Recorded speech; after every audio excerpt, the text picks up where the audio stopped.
وَلَقَدْ يَسَّرْنَا الْقُرْآنَ لِلذِّكْرِ فَهَلْ مِن مُّدَّكِرٍ۔ اور ہم نے قرآن کو سمجھنے کے لیے آسان کر دیا، تو کوئی ہے جو سوچے سمجھے۔ صوت القرآن، قرآن کی آواز۔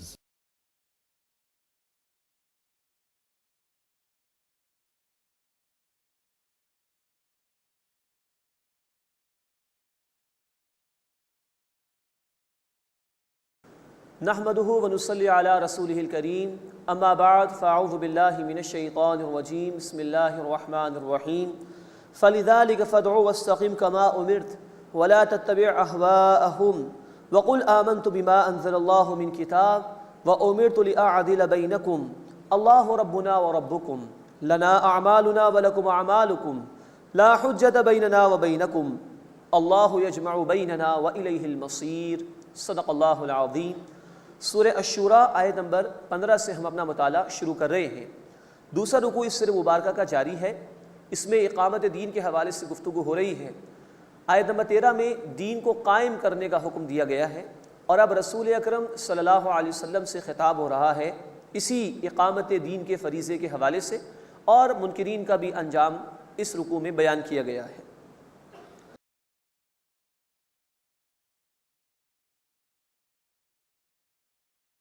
دین کو قائم کرنا ہے، آپ اسی کے لیے محنت کیجئے اور لوگوں کو اسی کی دعوت دیجئے۔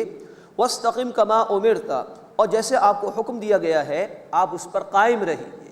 وَلَا تَتَّبِعْ أَهْوَاءَهُمْ، اور آپ ان کی خواہشات کی پیروی نہ کیجئے۔ مراد جو دین کو غالب ہوتا ہوا دیکھنا نہیں چاہتے بلکہ اس میں رکاوٹ پیدا کرنا چاہتے ہیں، آپ ان کی باتوں کو اہمیت نہ دیجئے، آپ اس دین کو قائم کرنے کی جد و جہد میں آگے بڑھتے رہیے۔ وَقُلْ آمَنْتُ بِمَا أَنزَلَ اللَّهُ مِنْ کتاب، اور آپ فرما دیجئے میں ایمان لایا اس پر جو اللہ نے کتاب میں سے نازل فرمایا۔ وَأُمِرْتُ لِأَعْدِلَ بَيْنَكُمْ، اور مجھے حکم دیا گیا ہے کہ میں تمہارے درمیان عدل یعنی انصاف قائم کر دوں۔ دیکھیے یہ ہے انقلابی الفاظ قرآن کے، کہ اللہ کے حبیب صلی اللہ علیہ وسلم کو صرف اس لیے نہیں بھیجا گیا کہ میں کتاب پڑھ کے تمہیں سنا دوں، نہیں، مجھے حکم دیا گیا ہے لِأَعْدِلَ بَيْنَكُمْ، تمہارے درمیان عدل کو انصاف کو قائم کر کے دکھا۔ یہ ہے انقلابی دعوت قرآن کی۔ وہ عیسائیت کا مسئلہ تھا کہ عیسیٰ علیہ السلام کے دور میں ان کے لیے لوگ ہی میسر نہیں آئے کہ دین کی جد و جہد انقلابی مرحلے میں داخل ہوتی، تو لوگ عیسائیت سے انسپائرڈ ہو کر کہتے کہ صاحب اگر کوئی ایک تھپڑ آپ کے سیدھے گال پر مار دے تو آپ دوسرا گال بھی پیش کر دیجئے۔ وہاں دعوت کا ہی مرحلہ آیا تھا عیسیٰ علیہ السلام کے دور میں۔ نبی صلی اللہ علیہ وسلم کے دور میں آپ صلی اللہ علیہ وسلم کو صحابہ کرام کی جماعت میسر آئی، تو آپ نے صرف دعوت ہی پیش نہیں کی، دعوت کا مرحلہ تھا، آپ نے برائی کا جواب بھلائی سے بھی دیا ہے، لیکن جب بات آئے گی ظالمانہ نظام کو بدلنے کے اعتبار سے تو اہل ایمان میدان میں آ کر باطل کا آنکھوں میں آنکھیں ڈال کر مقابلہ کریں گے۔ وَأُمِرْتُ لِأَعْدِلَ بَيْنَكُمْ، اور مجھے حکم دیا گیا ہے میں تمہارے درمیان عدل کو قائم کر کے دکھاتا ہوں۔ یہ ہے 23 برس کی محنت رسول اکرم صلی اللہ علیہ وسلم کی، صرف دین پہنچانا نہیں، دین کو غالب کرنا بھی ہے۔ اللہ ہمیں اپنے حبیب صلی اللہ علیہ وسلم کی سنت پر عمل کرنے کی توفیق عطا فرمائے۔ اللہ ربنا وربکم، اللہ ہمارا رب ہے اور تمہارا رب بھی۔ لنا اعمالنا ولکم اعمالکم، ہمارے لیے ہمارے اعمال ہیں اور تمہارے لیے تمہارے اعمال ہیں۔ لا حجت بیننا وبینکم، ہمارے اور تمہارے درمیان کوئی جھگڑا ہی نہیں ہے، تم نہ مانو تو تم سزا اس کی بھگت کر رہو گے، ہمیں تو محنت کرنی ہے۔ اللہ یجمع بیننا، اللہ ہمیں جمع فرمائے گا، وإلیہ المصیر، اور اسی کی طرف لوٹنا ہے۔ دنیا میں آزمائش کے لیے اللہ نے بھیجا ہے، قیامت میں اللہ دوبارہ جمع فرمائے گا، وہاں فیصلے ہو جائیں گے کون حق پر تھا کون ناحق پر تھا۔ تم سوچو کہ تم کیا جواب دو گے جب قیامت کے دن تمہاری اکاؤنٹیبلٹی ہوگی، تمہارا محاسبہ ہوگا۔ والذین یحاجون فی اللہ من بعد ما استجیب لہ، اور جو لوگ اللہ کے بارے میں جھگڑا کرتے ہیں اس کے بعد کہ اس کو قبول کر لیا گیا ہے، اللہ کی بات قبول کر لی گئی ہے، اس کے بعد اگر کچھ لوگ اعتراض کرتے ہیں، اختلاف کرتے ہیں، جھگڑا کرتے ہیں، حجتہم داحضۃ عند ربہم، ان کی یہ حجت، ان کا یہ جھگڑا ان کے رب کے ہاں باطل ہے۔ وعلیہم غضب، اور ان پر غضب ہے۔ ولہم عذاب شدید، اور ان کے لیے سخت عذاب ہے۔ یعنی اللہ کی بات واضح ہو چکی، اللہ کے حبیب صلی اللہ علیہ وسلم نے پیغام حق پہنچا دیا. اب اس کے بعد جو لوگ انکار کر رہے ہیں اور دین کے قیام میں رکاوٹ بن رہے ہیں، ان کا کوئی بھی عذر، ان کا کوئی بھی ایکسکیوز اللہ کے ہاں قابل قبول نہیں ہوگا، اور ان پر اللہ کا غضب ہوگا اور ان کے لیے شدید عذاب ہوگا. اس بات کو اس طرح بھی سمجھنے کی ضرورت ہے کہ آج اللہ کے رسول صلی اللہ علیہ وسلم کا اسوہ حسنہ ہمارے پاس موجود ہے، اور کچھ لوگ ہیں ہمارے معاشرے میں جو اللہ کے دین کے لیے جد و جہد کر رہے ہیں. اب وہ لوگ کہ جو جد و جہد نہیں کر رہے اللہ کے دین کے لیے، اس کو قائم کرنے کی کوشش نہیں کر رہے، وہ کوئی عذر پیش نہیں کر سکیں گے اللہ کے ہاں کہ اللہ ہمارے پاس وقت نہیں تھا، اللہ ہمیں بات سمجھ میں نہیں آئی تھی، ہمارے ساتھ پیٹ کا مسئلہ تھا، ہمارے ساتھ وہ مسائل تھے. نہیں، تمہارے ہی معاشرے میں لوگوں نے اس دعوت کو قبول کیا تھا، وہ اللہ کے دین کے لیے محنت کر رہے تھے، تم نے محنت کیوں نہیں کی؟ تو ایسا کوئی بھی عذر اللہ کے یہاں قابل قبول نہیں ہوگا کہ اللہ ہم تیرے دین کے لیے محنت نہیں کر سکے، ہمارے ساتھ یہ مسائل تھے. وہ لوگ کہ جو محنت کر رہے ہوں گے وہ ایسے عذر پیش کرنے والوں کے لیے قیامت کے دن حجت بن جائیں گے. اللہ الذی انزل الکتاب بالحق والمیزان، اللہ ہے جس نے کتاب حق کے ساتھ نازل فرمائی اور میزان بھی. مراد یہ کہ دین حق بھی اللہ نے عطا فرمایا، شریعت کے احکامات جس کے تحت لوگوں کے حقوق و فرائض طے ہوتے ہیں، اور کتاب حق بھی اللہ تعالیٰ ہی نے عطا فرمائی. وما یدریک لعل الساعۃ قریب، اور اے نبی صلی اللہ علیہ وسلم آپ کو کیا خبر کہ شاید قیامت قریب ہی ہو. یہ ان لوگوں کو سنایا جا رہا ہے جو دین کے قیام کی جد و جہد کی مخالفت کر رہے ہیں یا اس جد و جہد کا انکار کر رہے ہیں کہ قیامت آیا چاہتی ہے. یہ سوچو کل اللہ کے حضور میں جب جاؤ گے تو کیا جواب دو گے. یستعجل بها الذین لا یؤمنون بها، اس قیامت کی وہ لوگ جلدی مچاتے ہیں جو اس پر ایمان نہیں رکھتے. والذین آمنوا، اور جو لوگ ایمان لائے، مشفقون منها، وہ اس سے ڈرتے ہیں. ویعلمون انها الحق، اور وہ جانتے ہیں کہ یہ حق ہے، قیامت کا ہونا حق ہے. الا ان الذین یمارون فی الساعۃ لفی ضلال بعید، آگاہ ہو جاؤ بے شک جو لوگ قیامت کے بارے میں جھگڑتے ہیں وہ دور کی گمراہی میں ہیں. اللہ لطیف بعبادہ یرزق من یشاء، اللہ بڑا مہربان ہے اپنے بندوں پر، جسے چاہتا ہے رزق و عطا فرماتا ہے. وہو القوی العزیز، اور وہ اللہ مضبوط ہے، قوی ہے اور زبردست ہے. مراد یہ کہ بندہ کبھی یہ نہ سوچے کہ میں اللہ کے دین کے لیے محنت کروں گا تو میرے رزق کا کیا ہوگا. یہ رزق کی ذمہ داری اللہ کی ہے، جس کو چاہتا ہے وہ عطا فرماتا ہے. تو یہ رزق کا مسئلہ پیش نظر نہ رہے دین کے قائم کرنے کی جد و جہد کے دوران. بندہ اللہ پر توکل کرے اور آگے بڑھے، اس لیے کہ رزق کی ذمہ داری اللہ نے لی ہے. اس کے بعد اس سورہ مبارکہ کا تیسرا رکوع شروع ہو رہا ہے. اس میں دنیا کی حقیقت اللہ تعالیٰ نے بیان فرمائی اور نیک اور برے لوگوں کے انجام کو بیان کیا گیا ہے. من کان یرید حرث الآخرۃ نزد لہ فی حرثی، جو شخص چاہتا ہے آخرت کی کھیتی، وہاں کی کامیابی، ہم اس کی کھیتی میں اضافہ کر دیتے ہیں. ومن کان یرید حرث الدنیا نؤتہ منہا، اور جو دنیا کی کھیتی چاہتا ہے ہم اسے اس میں سے کچھ دے دیتے ہیں. وما لہ فی الآخرۃ من نصیب، اور اس کے لیے آخرت میں کوئی حصہ نہیں. مراد یہ کہ جو دنیا چاہے گا اس کو دے دیا جائے گا کچھ نہ کچھ، لیکن آخرت میں اس کے لیے کچھ نہیں. دنیا ویسے بھی مل جائے گی، اللہ تعالیٰ رب العالمین ہے، ماننے والوں کو بھی یہاں دے رہا ہے، نہ ماننے والوں کو بھی دے دیتا ہے. لیکن جو آخرت چاہے گا ہم اس کے لیے مزید اضافہ کر دیں گے. دنیا میں کوئی دین سے فرار اختیار کر کے سمجھ رہا ہے کہ میں 2-4 گھنٹے زیادہ کام کر لوں گا، زیادہ پیسہ بنا لوں گا، تو جتنا مقدر میں اللہ نے لکھ دیا اس سے زیادہ وہ کما نہیں سکتا. بخاری شریف کی، مسلم شریف کی حدیث ہے، جب بچہ ماں کے بطن میں 4 مہینے کا ہو جاتا ہے تو فرشتہ بھیجا جاتا ہے، وہ اس میں روح پھونکتا ہے اور 4 باتیں لکھ دی جاتی ہیں، جس میں سے ایک یہ کہ اس کا رزق کتنا ہوگا. تو جو دین سے فرار اختیار کر رہا ہے، دین کی اقامت کی جد و جہد سے فرار اختیار کر رہا ہے، وہ یہ نہ سمجھے کہ کوئی میں زیادہ کما لوں گا، ملنا اتنا ہی جتنا مقدر میں ہے. تو آدمی دین کے تقاضوں کو فراموش نہ کرے، آخرت بڑھا کر اللہ دے گا، دنیا اتنی دے گا جتنی اللہ نے مقدر فرما دی، اس سے زیادہ نہیں مل سکتا. ام لہم شرکاء، کیا ان کے کچھ شریک ہیں، شرعوا لہم من الدین ما لم یأذن بہ اللہ، کہ جنہوں نے ان کے لیے ایسا دین مقرر کر دیا کہ جس کی اللہ نے کوئی اجازت ہی نہیں دی. ہیں کوئی جھوٹے معبود ان کے جنہوں نے کوئی دین مقرر کیا ہو. ولولا کلمۃ الفصل لقضی بینہم، اور اگر ایک فیصلے کی بات طے نہ ہو چکی ہوتی تو کب کا ان کے درمیان فیصلہ کر دیا جاتا. یعنی اللہ نے مہلت دی ہے، ایک وقت متعین ہے، اس وقت کے آنے پر ان کا معاملہ چکا دیا جائے گا. وَإِنَّ الظَّالِمِينَ لَهُمْ عَذَابٌ أَلِيمٌ، اور بے شک ظالموں کے لیے دردناک عذاب ہے. تَرَى الظَّالِمِينَ مُشْفِقِينَ مِمَّا كَسَبُوا وَهُوَ وَاقِعٌ بِهِمْ، تم ظالموں کو دیکھو گے کہ وہ اپنے اعمال کے وبال سے ڈرتے ہوں گے اور وہ یعنی عذاب ان پر واقع ہونے والا ہوگا۔ والذین آمنوا وعملوا الصالحات، اور وہ لوگ جو ایمان لائے اور جنہوں نے نیک اعمال کیے، فی روضات الجنات، وہ جنتوں کے باغات میں ہوں گے، لہم ما یشاءون عند ربہم، ان کے لیے وہ کچھ ہوگا جو وہاں چاہیں گے، ذالک هو الفضل الکبیر، یہ بہت بڑا فضل ہے۔ اللہم انا نسألک الجنہ، اے اللہ ہم تجھ سے جنت کا سوال کرتے ہیں۔ اللہم اجرنا من النار، اے اللہ ہمیں آگ کے عذاب سے محفوظ فرما۔ ذالک الذی یبشر اللہ عبادہ الذین آمنوا وعملوا الصالحات، یہ ہے وہ جس کی اللہ اپنے ان بندوں کو بشارت دیتا ہے جو ایمان لائے اور انہوں نے نیک اعمال کیے۔ قل، اے نبی صلی اللہ علیہ وسلم فرما دیجئے، لا اسألکم علیہ اجرا، میں تم سے اس پر کوئی اجر نہیں مانگتا، میں تو پرخلوص دعوت تمہارے سامنے پیش کر رہا ہوں، الا المودۃ فی القربى، مگر یہ کہ محبت رشتہ داری کے حوالے سے، مراد یہ کہ تم میرے رشتہ دار بھی ہو، یہ قریش کے جو لوگ تھے ان کی طرف اشارہ ہو رہا ہے، میں تمہاری خاندان میں سے ہوں، کم از کم رشتہ داری کا تو خیال رکھو۔ قل لا اسألکم علیہ اجرا، اے نبی صلی اللہ علیہ وسلم فرما دیجئے میں تم سے کوئی اجر نہیں مانگتا، الا المودۃ فی القربى، سوائے قرابت کی رشتہ داری کی محبت کے، ومن یقترف حسنۃ نزد لہ فیہا حسنا، اور جو شخص کوئی نیکی کمائے گا ہم اس کے لیے اس میں بھلائی میں اضافہ کر دیں گے۔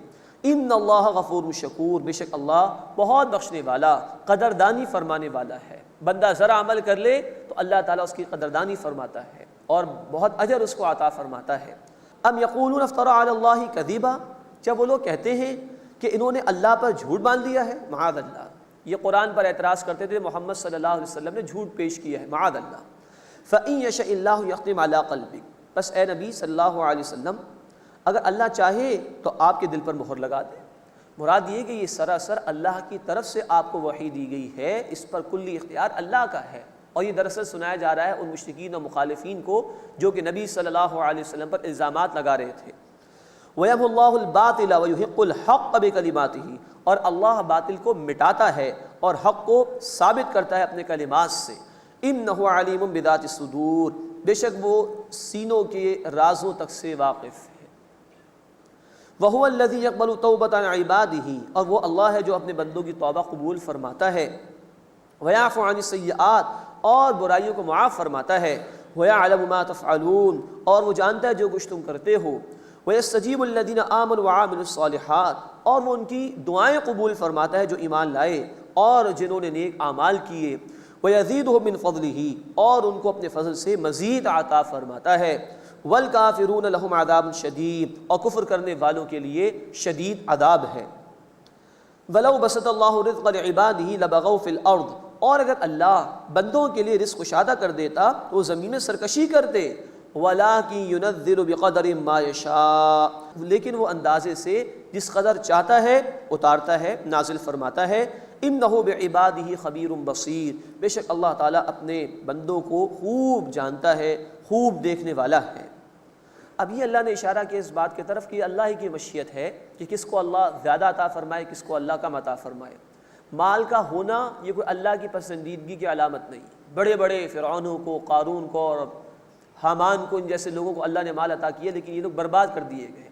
اللہ کے رسول صلی اللہ علیہ وسلم کا فرمان بھی ہے اس حوالے سے بخاری شریف اور مسلم شریف میں، آپ نے فرمایا کہ مجھے تم پر فقر کا، غربت کا ڈر نہیں ہے، مجھے ڈر یہ ہے کہ تم پر پچھلے لوگوں کی طرح مال و دولت کھول دیا جائے، خوب عطا کر دیا جائے، اور پھر تم بھی اسی طرح کے اعمال کرو جیسے کہ پچھلے لوگوں نے کیے، اور پھر تم بھی تباہ و برباد ہو جاؤ جس طرح کے پہلے لوگ تباہ ہو گئے تھے۔ تو مال کا مل جانا یہ آزمائش زیادہ خطرناک اور بڑی ہے بنسبت اس کے کہ بندے کے پاس کم ہو اور اللہ اس کی آزمائش کر رہا ہو۔ فرمایا کہ اگر بہت زیادہ دے دیتے اللہ تعالیٰ تو زمین میں لوگ سرکشی کر لیتے، تو کچھ کم دیا جانا یا نہ دیا جانا ایک طرح سے یوں رحمت ہے کہ آزمائش ہلکی ہوتی ہے اور انسان سرکشی سے بچ سکتا ہے۔ وَهُوَ الَّذِي يُنَزِّلُ الْغَيْثَ مِن بَعْدِ مَا قَنَطُوا، اور وہ اللہ ہے جو بارش برساتا ہے اس کے بعد کہ جب وہ نا امید ہو جاتے ہیں۔ وَيَنشُرُ رَحْمَتَهُ، اور اپنی رحمت کو وہ پھیلاتا ہے۔ وَهُوَ الْوَلِيُّ الْحَمِيدُ، اور وہ اللہ کارساز ہے، آپ سے آپ حمید ہے، آپ سے آپ محمود ہے، اس کی تمام تعریفیں ہو رہی ہیں۔ وَمِنْ آیَاتِهِ خَلْقُ السَّمَاوَاتِ وَالْأَرْضِ، اور اسی کی نشانیوں میں سے ہے آسمان و زمین کی تخلیق، وما بث فیہما من دابہ، اور جو اللہ نے ان کے درمیان چوپائے پھیلائے، یہ سب اللہ کی نشانیاں ہیں، وہو علی جمعہم اذا یشاء قدیر، اور وہ اللہ جب چاہے ان کے جمع کرنے پر قدرت رکھتا ہے۔ اس کے بعد اس سورہ مبارکہ کا 14 رکوع آ رہا ہے، اس میں ایمان والوں کی بڑی اہم صفات کو اللہ تعالیٰ نے بیان فرمایا، اور وہ لوگ کہ جو دین کا کام کرنے والے ہوں گے، دین کی اقامت کی جد و جہد کرنے والے ہوں گے، ان کی صفات کو اللہ نے بیان فرمایا ہے۔ وما اصابکم من مصیبت فبما کسبت ایدیکم ویعفو عن کثیر، اور تمہیں جو مصیبت پہنچتی ہے تو وہ تمہارے ہاتھوں کی کمائی یعنی تمہارے اعمال کی وجہ سے پہنچتی ہے، اور اللہ بہت سے گناہ معاف فرما دیتا ہے۔ یہ آیت مبارکہ بتا رہی ہے کہ لوگوں پر جو مصائب آتے ہیں، پریشانی آتی ہیں، وہ ان کے اپنے اعمال کی وجہ سے آتی ہیں، لیکن مہربانی اللہ کی یہ کہ وہ ساری برائیوں پر نہیں پکڑتا انسان، بہت سو کو تو وہ معاف فرما دیتا ہے۔ مزید یہ کہ مصیبتوں کا آنا اس میں ایک رحمت کا پہلو ہے۔ سورہ الروم آیت نمبر 41 میں اللہ تعالیٰ نے بات ارشاد فرمائی کہ لعلہم یرجعون، یہ عذاب دیے جانے کا مقصد یہ ہوتا ہے کہ لوگ اللہ کی طرف لوٹ کر واپس آ جائیں، اللہ کی طرف گڑ گڑائیں۔ تو رحمت کا ایک پہلو ہے کہ لوگوں کے دلوں میں نرمی پیدا ہو ان مصائب کے آنے کے بعد، اور وہ اللہ کی طرف رجوع کریں۔ وَيَعْفُو عَنْ كَثِيرٍ، اور بہت سے گناہ وہ اللہ معاف فرما دیتا ہے۔ وَمَا أَنْتُمْ بِمُعْجِزِينَ فِي الْأَرْضِ، اور تم زمین میں عاجز کرنے والے نہیں ہو، اللہ کے دین کو، اس کی آیات کو ناکام نہیں کر سکتے۔ وَمَا لَكُم مِّن دُونِ اللَّهِ مِن وَلِيٍّ وَلَا نَصِيرٍ، اور اللہ کے سوا تمہارے لیے نہ کوئی کارساز ہے اور نہ کوئی مددگار۔ وَمِنْ آيَاتِهِ الْجَوَارِ فِي الْبَحْرِ كَالْأَعْلَامِ، اور اس کی نشانیوں میں سے سمندر میں پہاڑوں جیسے جہاز ہیں۔ جیسے کہ سورۃ الرحمن میں بھی انشاءاللہ آئے گا آیت نمبر 24 میں کہ سمندر ہے، اس میں بڑے بڑے جہاز ہیں، دور سے گویا اگر دیکھا جائے تو وہ پہاڑوں کی طرح معلوم ہوتے ہیں، اللہ ہی ان کو تھامتا ہے۔ وَمِنْ آيَاتِهِ الْجَوَارِ فِي الْبَحْرِ كَالْأَعْلَامِ، اور اس کی نشانیوں میں سے سمندر میں پہاڑوں جیسے جہاز ہیں۔ إِن يَشَأْ يُسْكِنِ الرِّيحَ، اگر وہ چاہے تو ہوا کو ٹھہرا دے، فَيَظْلَلْنَ رَوَاكِدَ عَلَى ظَهْرِهِ، تو وہ اس کی سطح پر کھڑے ہوئے رہ جائیں۔ اگر اللہ ہوا کو روک دے تو نہیں چل سکتے وہ۔ إِنَّ فِي ذَلِكَ لَآيَاتٍ لِكُلِّ صَبَّارٍ شَكُورٍ، بے شک اس میں نشانیاں ہیں ہر صبر کرنے والے اور شکر کرنے والے کے لیے۔ لوگ غور فکر کریں تو اللہ کی نشانیاں ان کو سمجھ میں آئیں، اللہ کی معرفت حاصل ہو تو مصائب پر وہ صبر کریں گے اور نعمتوں پر شکر ادا کریں گے۔ او یوبقہن بما کسبوا ویعفو عن کثیر، یا اللہ انہیں ان کے اعمال کے سبب ہلاک کر دے، جو بھی ان جہازوں پر سوار مسافر ہیں، یا بہت سو کو اللہ معاف فرما دے، جو چاہے وہ کرے، کلی اختیار اللہ کا ہے۔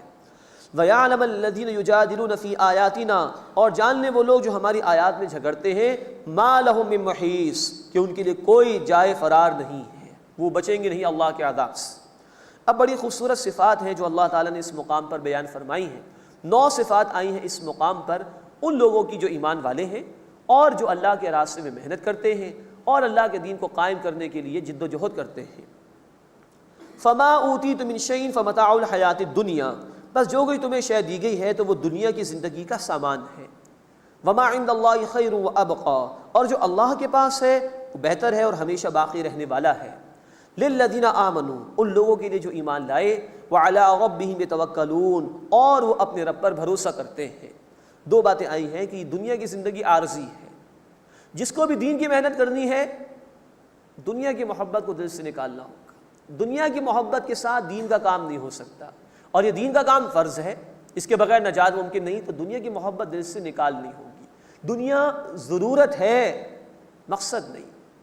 دوسری بات فرمائی کہ وہ اللہ پر توکل کرتے ہیں، رزق کے حوالے سے پریشان نہیں ہوتے، اپنے مستقبل کے حوالے سے پریشان نہیں ہوتے، اپنے بیوی بچوں کے حوالے سے پریشان نہیں ہوتے، ان کا بھروسہ اللہ پر ہے۔ جب اللہ کے دین کا کام کریں گے تو ہمارے لیے اللہ کافی ہو جائے گا انشاءاللہ۔ 2 باتیں آئیں اس مقام پر اس آیت مبارکہ میں۔ وَالَّذِينَ يَجْتَنِبُونَ كَبَائِرَ الْإِثْمِ وَالْفَوَاحِشَ، اور وہ لوگ بچتے ہیں بڑے بڑے گناہوں سے اور بے حیائی کے کاموں سے۔ یہ تیسری صفت آئی، یہ پاکیزہ لوگ ہیں، اللہ کے اطاعت گزار۔ جب بندہ اپنی ذاتی زندگی میں دین پر عمل نہیں کرے گا تو کیسے اللہ کی اتنی بڑی زمین پر وہ دین کو قائم کرنے کی بات کرے گا؟ تو اس جد و جہد کے لیے پاکیزہ لوگ درکار ہیں، جو بڑے بڑے گناہوں سے اور بے حیائی کی باتوں سے بچنے والے ہوں۔ وَإِذَا مَا غَضِبُهُمْ يَغْفِرُونَ، اور جب وہ غصے میں ہوتے ہیں تو معاف کر دیتے ہیں۔ یہ 4تھی صفت آ رہی ہے، نرم دل ہوتے ہیں، لوگوں کے ساتھ درگزر کا، عافیت کا معاملہ اختیار کرتے ہیں۔ لیکن ابھی ہم پڑھیں گے انشاءاللہ تعالیٰ آیت نمبر 39 میں. ایک ہے معاملہ انفرادی سطح پر، کسی نے برا بھلا کہہ دیا تو معاف کر دیا. ایک ہے جب دین کو غالب کرنے کی جد و جہد میں میدان میں آئیں گے تو پھر ظالموں سے بدلہ لیا جائے گا، تاکہ جو ظالم دین کے قیام میں رکاوٹ بنتے ہیں ان کو صاف کیا جا سکے زمین سے، تاکہ اللہ کا دین غالب ہو سکے. تو چوتھی صفت بیان فرمائی وَإِذَا مَا غَضِبُوا هُمْ يَغْفِرُونَ، اور جب وہ غصے میں ہوتے ہیں تو وہ معاف کر دیتے ہیں. اب پانچویں بات آ رہی ہے وَالَّذِينَ اسْتَجَابُوا لِرَبِّهِمْ، اور جن لوگوں نے قبول کیا اپنے رب کی بات کو. ایک ہی حکم آیا ہے اس سورہ مبارکہ میں، آیت نمبر 13 اقیم الدین، دین کو قائم کرو. انہوں نے اللہ کی پکار پر لبیک کہا اور اس کو سنا اور اس کو مانا، اور اب یہ اللہ کے دین کے لیے جد و جہد کرنا چاہ رہے ہیں، محنت کرنا چاہ رہے ہیں. اب چھٹی بات آ رہی ہے وَأَقَامُوا الصَّلَاةَ، اور انہوں نے نماز قائم کی. قائم کرنے سے مراد اس کے اوقات میں پابندی کے ساتھ اس کو ادا کرنا، اس کی جو بھی شرائط ہیں آداب میں اس کا خیال رکھتے ہوئے ادا کرنا. ساتویں بات وَأَمْرُهُمْ شُورَىٰ بَيْنَهُمْ، اور ان کا معاملہ آپس کے مشورے سے طے ہوتا ہے. یہ ہے مشورے کا نظام جو دین نے ہمیں عطا فرمایا کہ مسلمانوں کے باہمی معاملات مشورے سے طے ہونے چاہیے. یہاں تک کہ ابو داؤد شریف کی روایت ہے اللہ کے رسول صلی اللہ علیہ وسلم نے فرمایا تم میں سے اگر 3 افراد سفر پر نکلیں تو ایک امیر ہو جائے، پھر وہ امیر ہے جو اپنے معاملات کے لیے ان ساتھیوں سے مشورہ بھی کرے گا. تو 3 افراد بھی کہیں ہیں تو مشورے سے اپنے معاملات کو طے کرنے کی کوشش کرنی چاہیے. ساتویں بات آئی وَأَمْرُهُمْ شُورَىٰ بَيْنَهُمْ، اور ان کا معاملہ باہمی مشورے سے طے ہوتا ہے. وَمِمَّا رَزَقْنَاهُمْ يُنْفِقُونَ، اور جو رزق ہم نے عطا کیا ہے اس میں سے وہ خرچ کرتے ہیں. یہ 8ویں صفت آئی. مال ان کو محبوب نہیں، دنیا کی جائز ضروریات ضرور پوری کرتے ہیں لیکن اللہ کے راستے میں اللہ کے دین کے لیے مال خرچ کرتے ہیں. اب نویں بات آ رہی ہے وَالَّذِينَ إِذَا أَصَابَهُمُ الْبَغْيُ هُمْ يَنْتَصِرُونَ، اور وہ لوگ کہ جب ان پر کوئی ظلم پہنچے تو وہ بدلہ لیتے ہیں. اشارہ اس بات کی طرف ہے کہ اہل ایمان جب تک مکے میں تھے ان کو ہاتھوں کو باندھے رکھنے کا حکم تھا. سورہ النساء آیت نمبر 77 میں تفصیل آئی. لیکن جب مسلمانوں نے ہجرت کر لی تو اس کے بعد ان کے ہاتھ کھول دیے گئے تھے، قتال کی اجازت دے دی گئی تھی. سورۃ الحج آیت نمبر 39 میں یہ تفصیل آ چکی ہے. یہاں کہا جا رہا ہے کہ جب ان پر کوئی ظلم ہوتا ہے تو وہ بدلہ لیتے ہیں. یہ بدلہ بھی دراصل اس لیے کہ اللہ کے دین کے راستے میں رکاوٹ بننے والوں کو زمین سے پاک کر دینا ضروری ہے تاکہ اللہ کا دین غالب ہو جائے. احد کے میدان میں بھی اور بدر کے میدان میں بھی دیگر میدانوں میں بھی مشرکین مارے گئے مسلمانوں کے ہاتھوں. اس میں یہ بھی ہے کہ حضرت بلال رضی اللہ تعالی عنہ نے اپنے ہاتھوں سے اپنے مالک کو قتل کیا تھا غزوہ احد میں کہ جو ان پر ظلم کرتا تھا. یہ انفرادی سطح پر بھی معاملہ ہوا لیکن اس میں اجتماعیت غالب ہے. یہ بدلہ اس لیے کہ جو رکاوٹ بن رہے ہیں ان کو قتل کیا جائے تاکہ اللہ کا دین غالب اور قائم ہو سکے. اور مزید اس بات کو نوٹ فرمائیے کہ جب اللہ کا دین نافذ ہو جائے پھر اس کے کچھ احکامات ہیں جس کا نفاذ ہوگا. قاتل کو پھانسی دی جائے گی، قتل کیا جائے گا، چوروں کے ہاتھ کاٹے جائیں گے، زنا کرنے والوں کو سزائیں دی جائیں گی تاکہ لوگوں کی جان، لوگوں کا مال، لوگوں کی عزت اور آبرو محفوظ رہ سکے. وہاں بدلہ ہوگا اجتماعی سطح پر. انفرادی سطح پر معافی پسندیدہ ہے لیکن اجتماعی سطح پر جب دین غالب کرنے کی جد و جہد ہوگی ظالموں کے ہاتھ توڑے جائیں گے، اور جب دین غالب ہو جائے گا تو شریعت کے احکامات کا نفاذ کیا جائے گا. وَالَّذِينَ إِذَا أَصَابَهُمُ الْبَغْيُ هُمْ يَنْتَصِرُونَ، اور وہ لوگ کہ جب ان پر کوئی ظلم ہو جائے تو وہ بدلہ لیتے ہیں.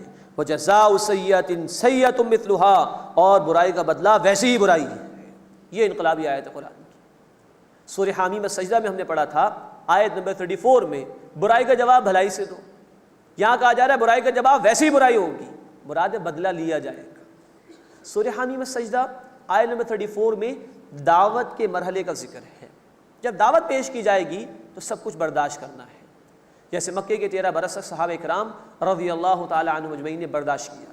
ہاں جب دین کی انقلابی جد و جہد غلبہ دین کا وہ مرحلہ طے کرنے پر آ جائے کہ جب تلوار تلوار سے ٹکرائے گی، جب حق اور باطل کی قوتیں ایک دوسرے کے سامنے صف آرا ہوں گی تو پھر ظالموں کے ہاتھ توڑے جائیں گے، تب ان کو سزا دی جائے گی تاکہ اللہ کا دین غالب ہو.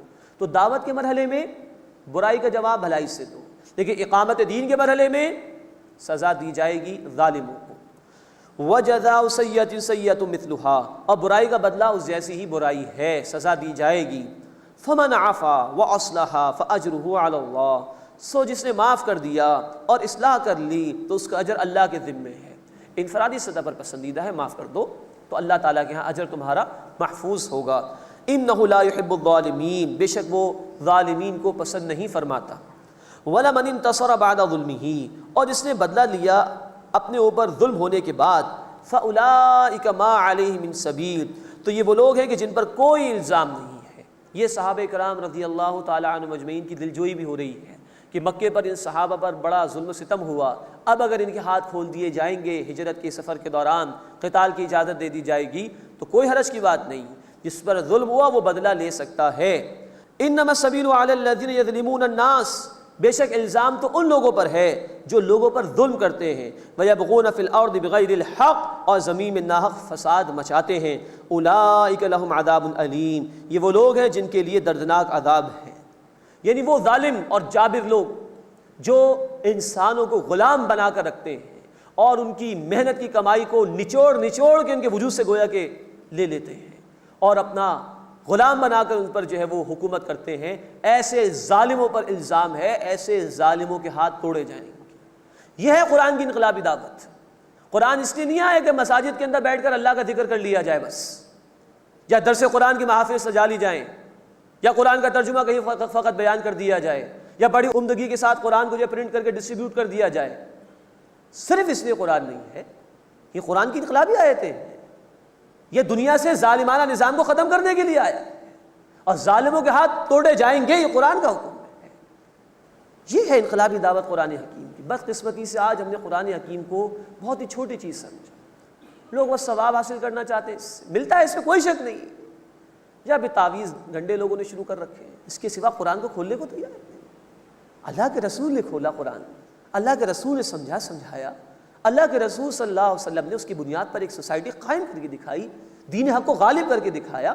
ابو جہل بھی مارا گیا، دیگر مشرکین کے سردار بھی قتل کیے گئے، تب قرآن نے کہا سورہ بنی اسرائیل آیت نمبر 81 میں فتح مکہ کے موقع پر، جاء الحق وزهق الباطل ان الباطل کان زہوقا، حق آ گیا اور باطل مٹ گیا، بے شک باطل ہے ہی مٹنے کے لیے۔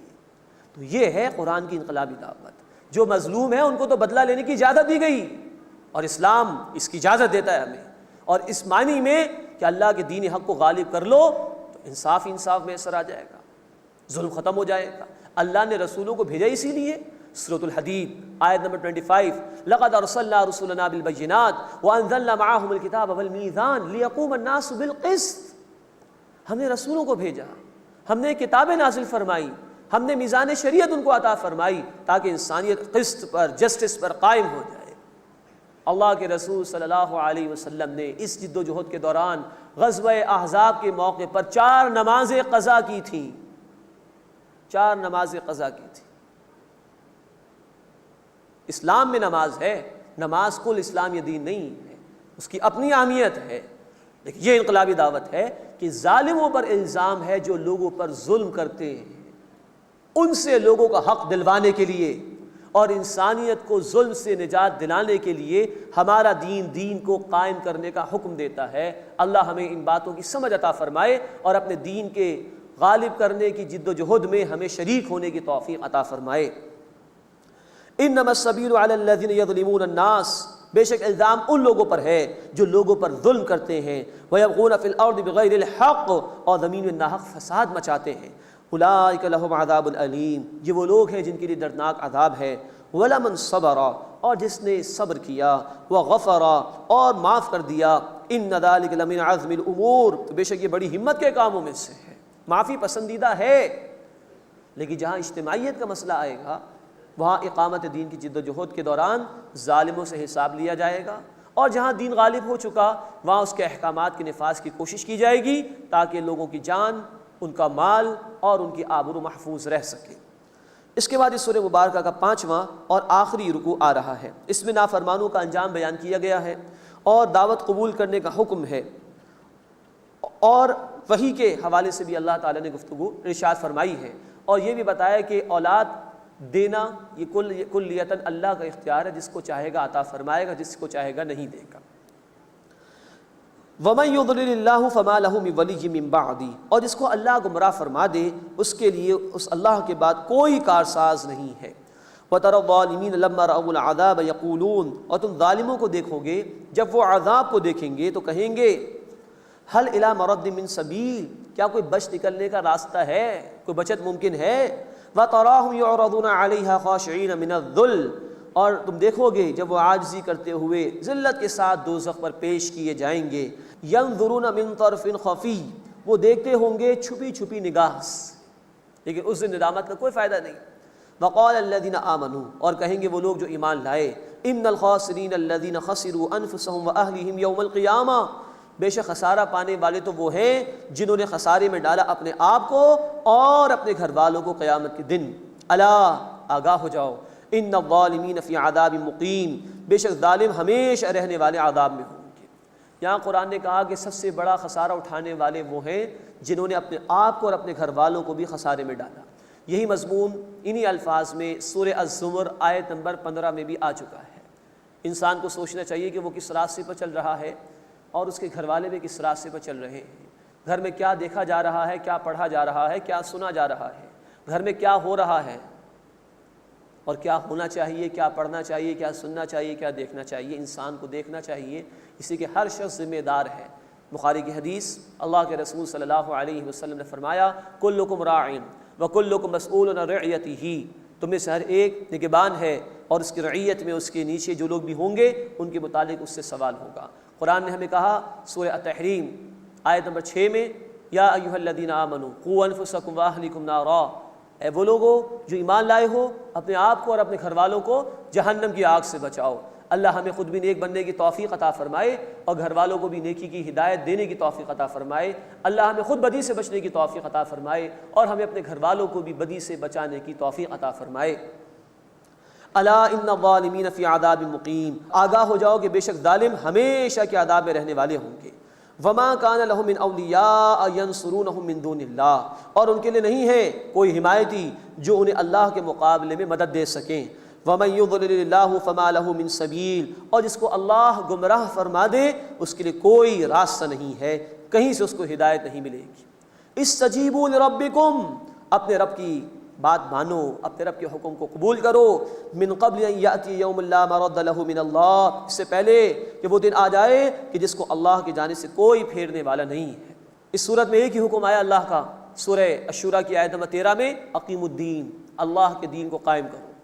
آج ہمارے پاس مہلت ہے، یہ مہلت کسی بھی وقت ختم ہو سکتی ہے۔ رائٹ ناؤ، اسی لمحے ہم میں سے کسی کو موت آ سکتی ہے۔ ہمیں سوچنا چاہیے ہم کیا جواب دیں گے اللہ کے اس حکم کے متعلق۔ اللہ ہمیں سچی توبہ کی توفیق عطا فرمائے، جو کوتاہی ہوئی اللہ اسے معاف فرمائے، اور آئندہ کے لیے اللہ ہمیں توفیق دے کہ ہم اس کے دین کے لیے جد و جہد کرنے والے ہو جائیں اور اجتماعی سطح پر محنت کریں اس کے دین کو غالب کرنے کے لیے۔ ما لکم من ملجأ یومئذ وما لکم من نکیر، تمہارے لیے نہیں ہوگی اس دن کوئی پناہ اور نہ ہی کوئی تمہارے لیے پوچھنے والا ہوگا۔ تم ڈال دیے جاؤ گے عذاب کے اندر۔ جو بھی انکار کر رہے ہیں اللہ کے دین کا، فرار اختیار کر رہے ہیں اس کے دین کی محنت سے، وہ ڈال دیے جائیں گے عذاب میں، اور کوئی ان کی طرف سے پوچھ گچھ کرنے والا بھی نہیں ہوگا۔ فَإِنْ عَرَضُوا، پس اے نبی صلی اللہ علیہ وسلم اگر وہ اعراض کرے، فَمَا أَرْسَلْنَاكَ عَلَيْهِمْ حَفِيظًا، تو ہم نے آپ کو ان پر نگہبان بنا کر نہیں بھیجا۔ إِنْ عَلَيْكَ إِلَّا الْبَلَاغُ، آپ کے ذمے تو پیغام پہنچا دینا ہی ہے، آپ یہ کام کرتے رہیے۔ وَإِنَّا إِذَا أَذَقْنَا الْإِنسَانَ مِنَّا رَحْمَةً فَرِحَ بِهَا، اور بے شک جب ہم انسان کو اپنی طرف سے رحمت کا مزہ چکھاتے ہیں تو وہ اس سے خوش ہو جاتا ہے۔ وَإِن تُصِبْهُمْ سَيِّئَةٌ بِمَا قَدَّمَتْ أَيْدِيهِمْ فَإِنَّ الْإِنسَانَ كَفُورٌ، اور اگر انہیں اس کے بدلے کوئی تکلیف پہنچے جو ان کے ہاتھوں نے آگے بھیجا یعنی ان کے اعمال، تو بے شک انسان بڑا ہی ناشکرا ہے۔ کوئی نعمت مل گئی تو اتراتا ہے اس کے اوپر، اور ذرا کوئی تکلیف آئی، آزمائش آئی تو مایوس ہو کر بیٹھ جاتا ہے، ناشکری کرنا شروع کر دیتا ہے۔ یہ اس آدمی کا طرز عمل ہے کہ جو ایمان کی دولت سے محروم ہوتا ہے۔ ایمان والوں کا طرز عمل تو یہ ہے، بخاری شریف کی حدیث کے مطابق، کہ نعمت ملی تو اللہ کا شکر ادا کیا، اور کوئی مصیبت آ گئی، تکلیف آ گئی، آزمائش ہے، اللہ کا حکم سمجھ لیا، صبر کیا اس کے اوپر، خیر ہی خیر ہے ہر معاملے میں۔ للہ ملک السماوات والارض، اللہ ہی کے لیے ہے آسمانوں اور زمین کی بادشاہت۔ یخلق ما یشاء، وہ جو چاہتا ہے پیدا فرماتا ہے۔ یہب لمن یشاء اناثا ویہب لمن یشاء الذکور، جس کو چاہتا ہے بیٹیاں عطا فرماتا ہے اور جس کو چاہتا ہے بیٹے عطا فرماتا ہے۔ او یزوجہم ذکرانا و اناثا، یا انہیں جمع فرما دیتا ہے، یعنی بیٹے اور بیٹیاں کسی کو دونوں عطا فرما دیتا ہے۔ وَيَجْعَلُ مَن يَشَاءُ عَقِيمًا، اور جس کو چاہتا ہے بے اولاد رکھتا ہے۔ إِنَّهُ عَلِيمٌ قَدِيرٌ، بے شک وہ خوب علم رکھنے والا، خوب قدرت والا ہے۔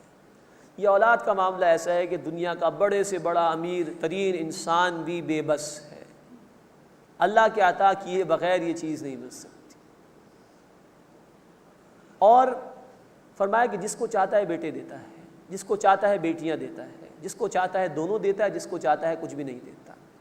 اب اتنی واضح آیت ہے یہ قرآن حکیم کی، لیکن ہم اپنے معاشروں میں دیکھتے ہیں ساس بہو کے اوپر برس رہی ہوتی کہ بیٹیاں کیوں پیدا ہو رہی ہیں تمہارے گھر کے اندر۔ اس ساس کو سوچنا چاہیے وہ بھی تو کسی کی بیٹی ہے۔ کبھی شوہر ناراض ہو رہا ہوتا ہے کہ بیٹیاں ہی بیٹیاں گھر میں کیوں پیدا ہو رہی ہیں، کسی کا اختیار نہیں، نہ کسی کی بیوی کا، نہ کسی شوہر کا، نہ کسی کی ماں کا، نہ کسی کے باپ کا، کلیتاً اللہ کا اختیار ہے۔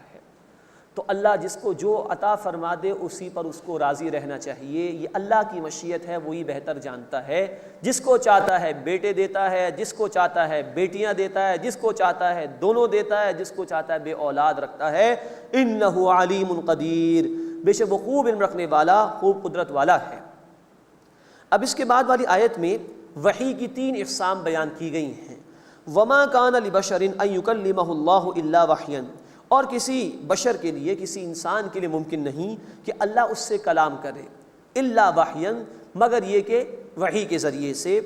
اس سے مراد ہے الہام، یعنی اشارہ کر دینا، جیسا کہ ہم پڑھ چکے ہیں اللہ تعالیٰ نے الہام کیا تھا حضرت موسیٰ علیہ السلام کی والدہ کو کہ وہ ان کو صندوق میں ڈال کے دریا کے حوالے کر دیں۔